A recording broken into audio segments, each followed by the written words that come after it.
Ketini. Asante kwa waliofika. Mungu wa amani awabariki, Mungu wa amani awazidishie. Kwa mama mchungaji bado hajaingia. Siku yetu ya pili. Kuna furaha?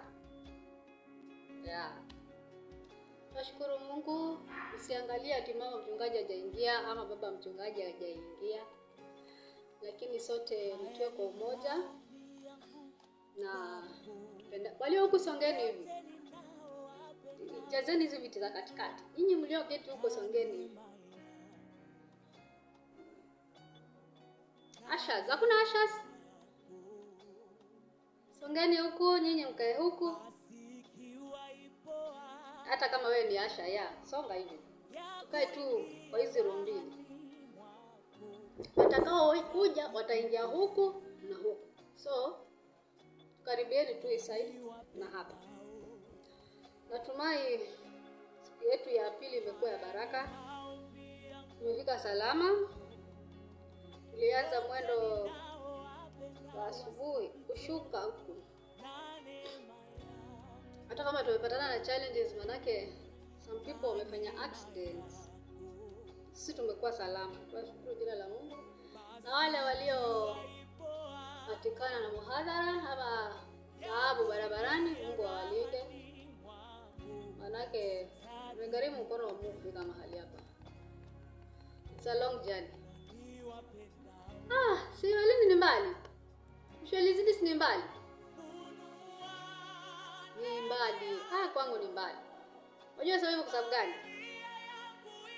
Ukifika Malindi mwisho, stage mpya, kupata gari itatuelekeza kufika huku hadi Muilipe. Najua yasi mlechelewa. Jito hamkufika. Sasa tunashukuru Mungu, manake hata kama tumetoka kwa njia ndefu tumefika. Hakujanyesha lakini tumepitishwa njia ndefu. So tunashukuru Mungu tumefika salama. Tunakaa Egypt.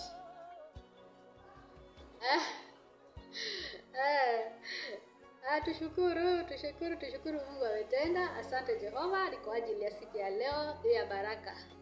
Kwa jina lako. Amina. Sishangae viwa sio hii sana. Nitapenda kidogo tu. Tuangalie kitabu cha Malaki chalidi huko. Uko na kitabu? Ushafanya kawaida? Haya. Sawa. Tusome kitabu cha Malaki 2 kuanzia hapo 1. Nasema, na sasa enyi makuhani, amri ya wahusu ninyi.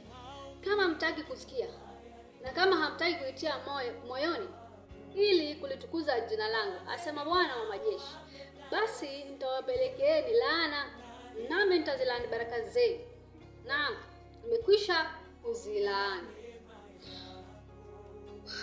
What do you say? Wewe ni mtumishi wa Mungu. Si kila mtu ni mtumishi wa Mungu hapa. Ni nani ambaye si mchungaji hapa? Hata kama una kanisa lako ama branch. Kuna wageni karibuni. Wewe uliyeitanishwa na kazi ya Mungu, unapotoka kwa njia za kiungu, laana inakupata. That is automatic. So lazima umpe Mungu nafasi yake. Tengezewe hii saa tafadhali. Nasema ni saa 10.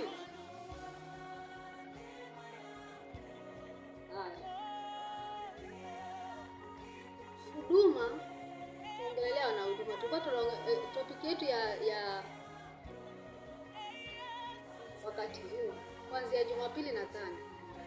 Tulianza about your inner soul, your body, ambayo ina consist of the soul, body, soul and spirit, ndio?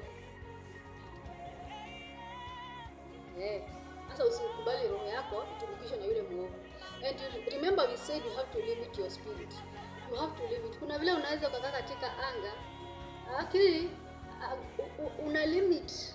Usiende to an extent in the spirit you go beyond what is necessary. Kuna vitu vingine hata uhitaji kuwa unaziona. Kuna vitu vingine hata ufai kuwa unaenda kwavyo. Hapana. Limit your spirit alone. Usikubali roho yako ibebabwebo ovyo. Kuna spirit mongers wako wengi in the spirit. There are some those rich people in the spirit. Yani they know everything in the spirit.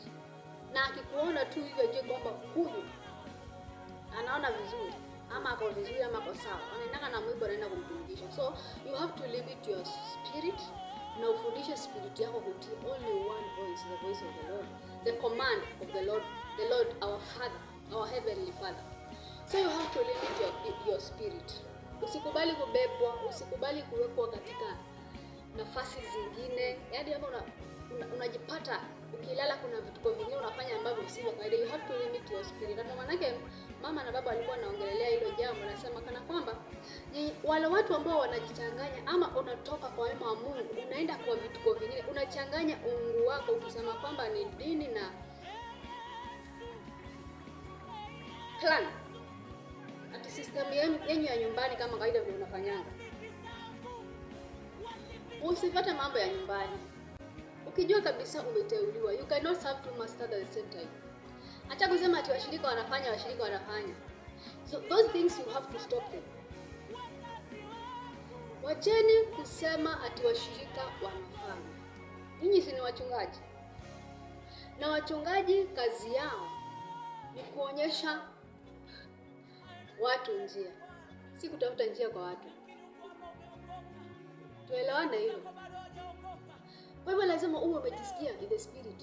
Lazima uwe umejisikia.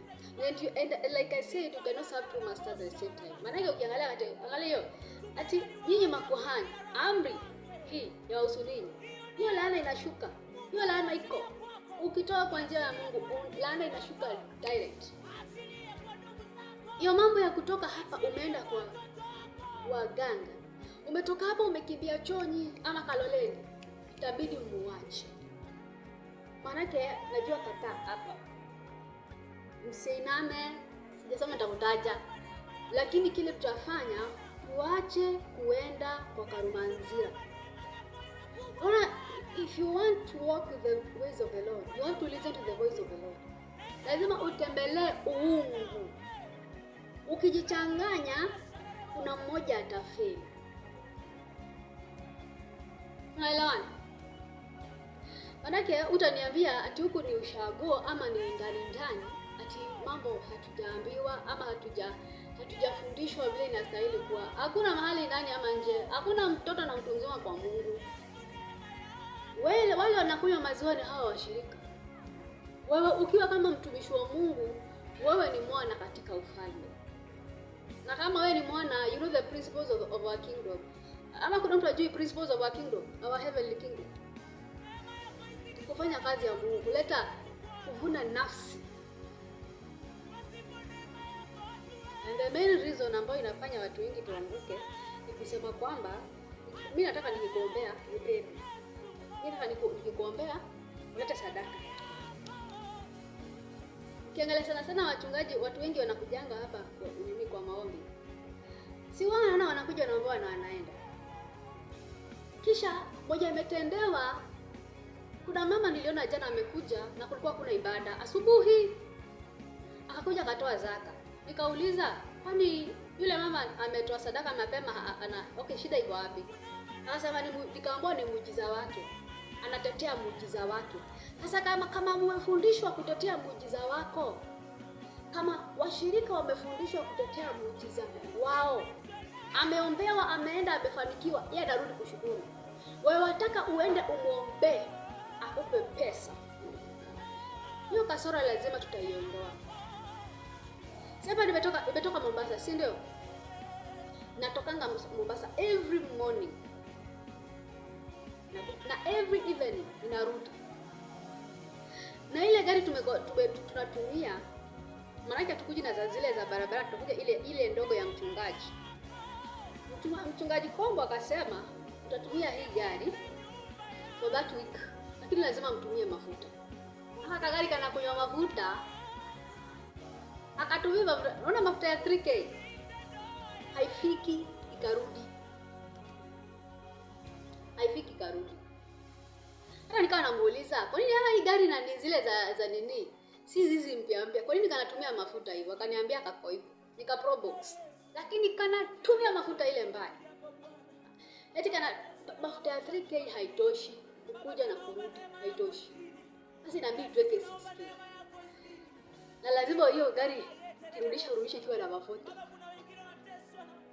Hiyo kitu nilipata that option ya kukua ati unaweza pata. I was somewhere in Nairobi. Nilikuwa nimeenda kutembelea wazazi wangu kujua 1-2 about my clan, and nikapata kuna mahali tulienda kwa huduma. Nikaona it's reasonable badala ya kuchelewa njiani unaenda unakodisha gari. Kasema hapa naja kujaribu. Badala ya kukodisha, baba akasema hapana, nitatumia gari yangu ndogo mtaka tu mafuta. Lakini mimi nilikuwa nataka tuwe tunakodisha. Kumbe kukodisha huku ni expensive, si kama kule nyumbani. Wanakutonga kwa siku na kutonga pesa nyingi sana. Sasa baba akatuambia tutumie yake tuweke mafuta. Ndio hiyo sasa inatutwanga. Na hiyo pesa hakuna mtu tunaitisha. Tunakuja watu watatu. Lakini hakuna mtu tunaitisha. Mungu mwenyewe ndo analeta. Unaweza keti hiyo ukasikia simu nguru. Kwa nini? Unaenda kufanya kazi yake. Mwambie Mungu, ninaenda mimi kufanya kazi yako. Provide. Na ana provide what is necessary. So, if you don't believe God can fight for himself, that's a problem. That's a very big problem. That's why it comes from kutoamini kwamba Mungu anaweza jipigania. Ukisema kwamba ati lazima unilipe ndo nikuhubiria ama nikuombee, that's the main problem kwa ministry yako. I remember the last time tulikuanga hapa, watu walikuanga, okay, ni wachungaji tunaongelelea, si ndio? Kuna watu walikuwa na mafuta hapa. Saizi wako wapi? You cannot sell anointing. You can never sell anointing. Wezi. Hasa wengi wenyu mnachukua anointing, mnaenda kuiuza kadri mnavyoona wenzenyu wanavyofanya. Bila kujua kwamba wewe umepewa bure. Wewe nawe watakwenda kuiuza. Naye Mungu anakupokonya. Wako wapi akina Kahindi? Kahindi anakujanga kanisani. Sasa fanyeni hivi. Ukitaka huduma yako isiondolewe ama isife, maana yake ndio unaiua Mungu aiondoe. Ukitaka huduma yako isife, wacha kuuza mafuta. We had so many people here who are anointed and powerfully anointed. Wakati wa mwisho mimi nikitoka hapa, it was 2023. November. Lakini siwaoni. Hawa ni wapya. Siwaoni walienda wapi? The keyboardist. Haya. Hawakai kwa sababu gani? Munauza mafuta. Acha kuuza mafuta. Mungu hujipigania. Mungu ni tajiri. Mungu hana haja ya kusaidiwa. Mungu anajisaidia mwenyewe. Huduma zile tunafaa tufanye, unajipata unajiingiza kwa majaribu. Ukienda kwambia mtu leta pesa nikuombe, na yeye maana yake ana shida, anakuletea pesa. Kuna mwingine nilikuwa nasikia jana akisema alipigwa tu na rafiki yake ambaye kuna mtu anasaidia watu hapa. Akaenda kusaidiwa.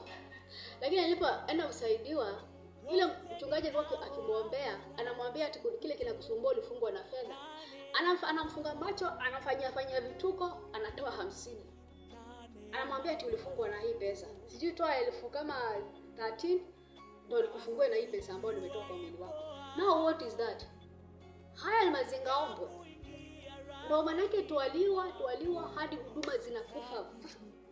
Wachana mambo ya pesa. Ukisaidia mtu katika hali ya kiungu, wakati anaenda huko na Mungu aone kabisa umefanya haki yake, Mungu atangusa ama aguse mwingine amwambie kuna mtumishi wangu mahali fulani anafanya kazi fulani, kazi nzito sana. Mtumie kitu na hujajua inaingia kwa simu. Ama mtu anajileta. Ama Mungu anafungua njia. Mungu huwa anajipigania mwenyewe. Lakini hii mambo ya kushinda ukisema ati siwezi nikakuombea kama hujatoa pesa. Tafadhalini. our generation hatuna hiyo. Tuiondokee, si ya kwetu. Umepewa bure, peana bure. Hivyo ndivyo maandiko yanavyosema. Maana usipofanya kazi ya Mungu kwa haki na uwazi, utaanza kujikunja pole pole ndani ya moyo wako. Utaanza kufade. Utafade. Kisa na maana anga yako unaiweka uchafu. By the end of the day you are dead. Nani wa kulaumiwa? Sasa tusimame katika hali ya uungu. Naona baba na mama ameingia. Ningependa nimkaribishe mama. Nitakuja kumkaribisha baba. Baba, nashukuru kwa nafasi hii. Sikeleni kwa baraka. Naomba mama. Simameni tumkaribishe mama. Simameni mama hawezi kufika madhabahuni. Kwa bariki na wazidishie.